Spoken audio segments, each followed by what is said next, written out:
Let's hope this thing is actually in frame and I can make this video in time. Okay, how to make a YouTube video.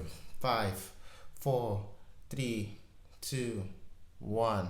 Hey guys, my name is Femi or Jeremy and welcome again to another video. Today I'm going to be showing how to make a simple and easy dope looking logo for your YouTube channel. We are going to be using Canva to make the logo. So if you have a computer or a phone, you can download it on your phone, or you can just go on your browser on your computer and go to canva.com. It's really simple to use, and if you don't really have any form of editing skills before, you won't have any problem because it's just very simple. So before we begin, make sure to hit the subscribe button to see more videos like this, and also hit the bell button to get notified when I post them. Alright, so without wasting any more of your time, let's get into the video.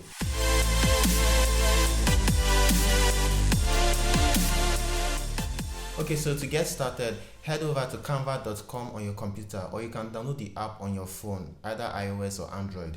Create an account if you don't have one already and log in. Once logged in, search for the YouTube icon empty layout and select it. It already has the appropriate dimensions that your YouTube logo or icon will need. Okay, so to open up a blank page like this for you here, and I'm going to try and recreate my current logo here that I use for my YouTube channel. I made this back a while ago before I actually started making videos again in Photoshop. I'm going to try and recreate this logo in Canva. With my blank page here, I want to get a background that is similar to this one here.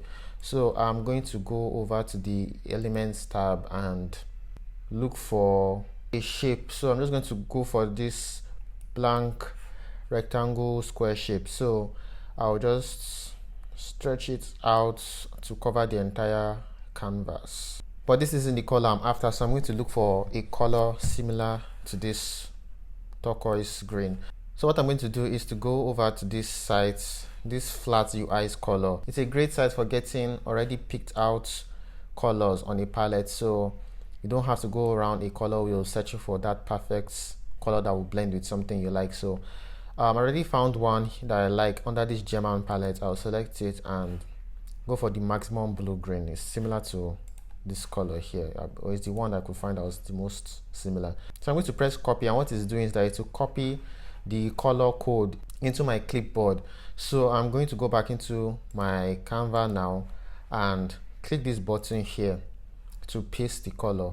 To apply the color, click on this color wheel here and paste it in this place here. So as I've done that, now you can see that the color of the background has changed to this one that I copied here.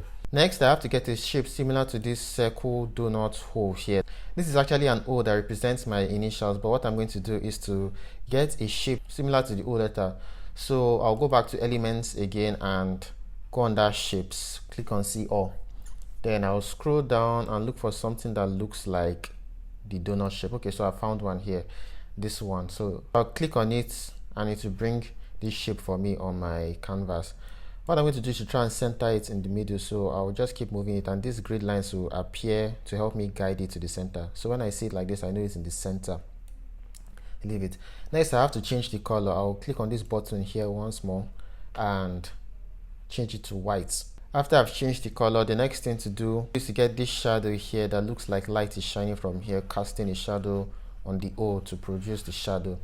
So what I'm going to do is to get another shape back in the Elements tab, select this square, then I'm going to rotate it and send it backward so that I can see my circle better. So now it's behind the circle, and I can align the rectangle to fit the circle neatly. So I'm just going to keep adjusting here until I've gotten that shape. I'm going to change the color of this to black so that it will look like a shadow. Then I'll reduce the transparency.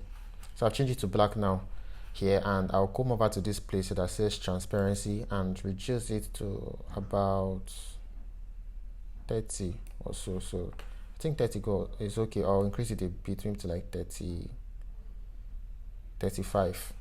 So now it has this shadowy look, but now there's a problem. If I keep extending this rectangle to cover this inner circle here, it will bulge out and it will extend outside the circle, which we don't want. So to avoid it, I'm going to reduce it so that it does not extend out and it looks like it stops at this halfway point. But now there's a problem. This rectangle is now stopping about halfway and leaving the remaining part of the semicircle untouched. And what we want to get is to cover this entire circle here with the same color or shade like I've done in the original photo. To do this, I'm going to get another shape again, but this is going to be a circle, a full circle, and I'm going to scale it down a lot until I've gotten a size that will fill the inner circle of this donut shape. So I'm just going to zoom in now so that I can be able to see clearly if I'm covering that circle entirely.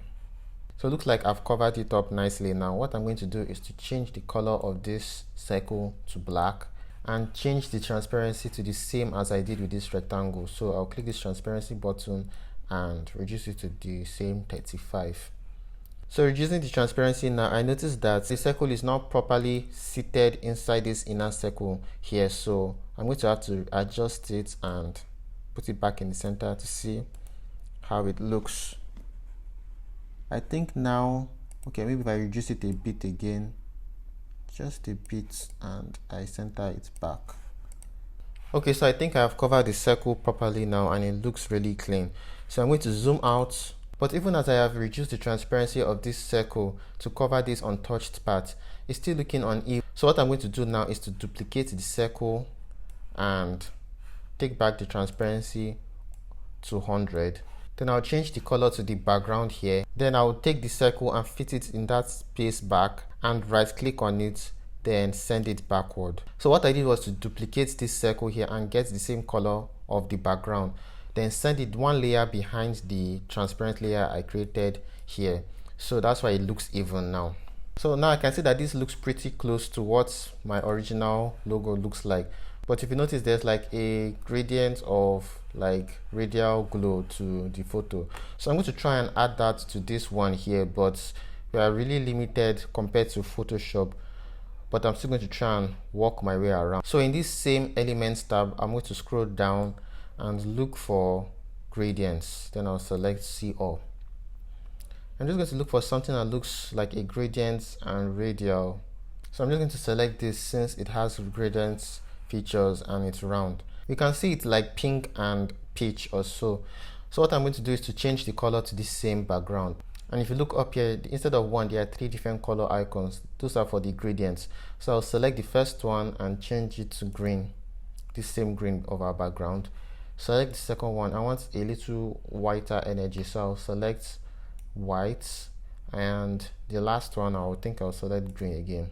So now it looks like it's blending with our background, but what I'm going to do is to send it backwards by right clicking on it, and I'll send it behind every single shape I have here except my background. Okay, so now it's behind every single layer, and I'm just going to stretch it outwards so that it can cover the entire background like this. Then I'm going to go back up to the transparency tab again and reduce the transparency a lot so it's almost faded away. What I'm trying to do is that I'm trying to get that same radial effects that I'm having here in my original photo. So I'm going to duplicate this again, scale it down a bit and put it here in between it. I'll duplicate again, scale it down until I have some form of radial, effects. Even though it's not as neat as this one, I'm just going to try and touch it up by reducing the transparency a bit so that it's not too strong on the photo, same as the other ones too. And that's it. I'm done getting the radial kind of effect like this one has in my original photo.